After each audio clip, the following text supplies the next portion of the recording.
We just witnessed the biggest plot twist of the year, and the showrunners didn't even wait for the finale. They just dropped it on us out of nowhere. Obviously, the big question now is, how does the show come back from a WTF moment like this? If you've played the games, you knew this was coming the moment HBO announced the series. But for a lot of people who never played The Last of Us Part 2, this was a complete shock. In the games, Joel's death happens right at the beginning of the second story. Years passed after the first game's massive success, people loved Joel and Ellie, and then boom, right at the start of Part 2, Joel is brutally killed. Players were stunned. Wait, what just happened?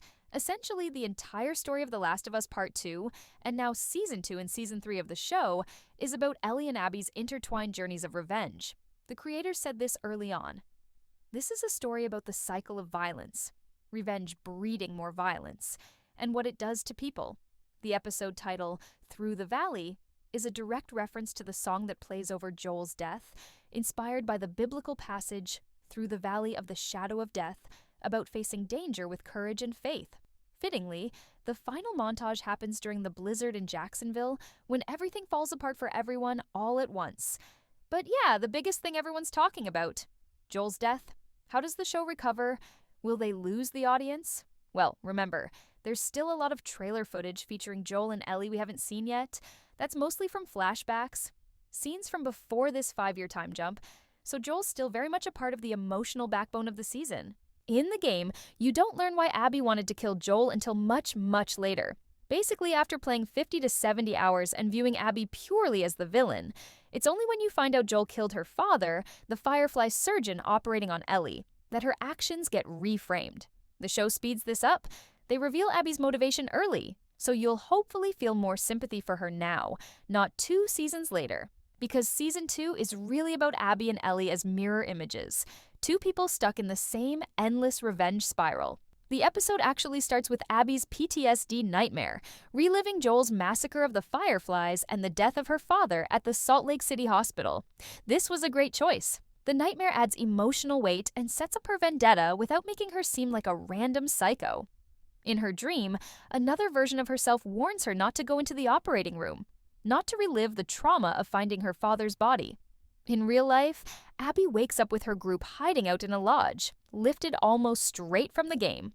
Jesse wakes Ellie up for morning patrol, teasing her about kissing Dina. Small moments like this really drive home how much of a father figure Joel is to Ellie. Even if they've been fighting lately, Ellie even jokes it's Daddy-Daughter Day. It's to make Joel's death hit that much harder. Meanwhile, Jesse foreshadows the coming blizzard and horde attack. He talks about the fungus behaving intelligently, how it sacrifices parts of itself to hide massive underground hordes under the snow. They mention stalkers, smarter infected, hinting at bigger, scarier versions like the Rat King from the games. No confirmation yet if they'll show that creature this season. Jesse and Ellie find Eugene's secret weed lab and his old Firefly pendant, reminding Ellie of the Season 1 ending and what Joel did. The guilt weighs even heavier. Meanwhile, Abby triggers one of the fungus traps, falling into a massive hidden pile of infected. The slow reveal of the horde waking up was awesome. It felt alive, like the fungus itself sensed her. That sets off the full-scale attack on Jacksonville. You can almost blame Abby for the horde, but someone else also disturbed the fungus earlier in town. So it was basically destined to happen. Joel saves Abby from getting killed by the infected. The irony, he saves the person who will kill him. And just like in the game, neither Joel nor Abby initially recognize each other. It's only when Dina yells out Joel's name that Abby clocks it and immediately starts reaching for her gun. Ellie and Jesse race through the blizzard to try to help them. The horde attack on Jacksonville plays out like Hard Home from Game of Thrones, but way bigger. The town actually holds up really well until the bloater arrives. The bloater is a tank. Bullets barely slow it down. Only Tommy using a literal blowtorch finally manages to kill it. And yes, they actually shot parts of this sequence in a real blizzard, which is insane. This whole massive battle was a response to people complaining there weren't enough infected in Season 1. You want infected? You got infected. Meanwhile, at the lodge, Dina spots the WLF symbol. Everything starts to click into place. Abby mentions Joel's name, and everything flips. The group is disgusted by how brutal Abby is. Joel figures out they're former Fireflies and soldiers, but it's only when Abby says, "You killed my father," that Joel realizes what's really happening.